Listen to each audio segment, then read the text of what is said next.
advisory from the EPA warns of possible cyber attacks on water and wastewater utilities. KY3's Chris Bryant spoke with the Missouri Department of Natural Resources about who's behind the serious threat. The EPA sent out this advisory, which was passed along by the Missouri Department of Natural Resources. The group Volt Typhoon, a state-sponsored organization from China, is behind the attacks. Much like other phishing attacks, this one is searching for information. I'm not even sure that it's just strictly ransomware.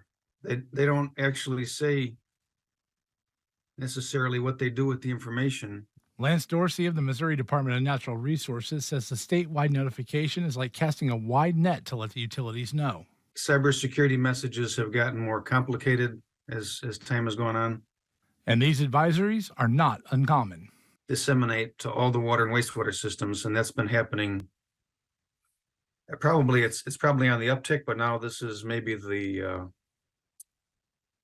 third message this year. We reached out to city utilities here in Springfield about the measures they have in place to prevent cyber attacks on their system.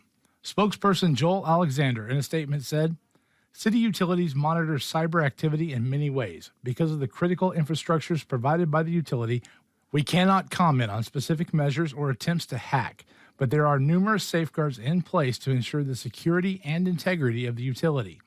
Cyber attacks do not just target banks, big businesses, or utility companies." So I think it's really just a part of our daily lives. So everybody should be aware of this kind of thing. Now, Dorsey said these advisories are not uncommon. In fact, there's always somebody trying to access information.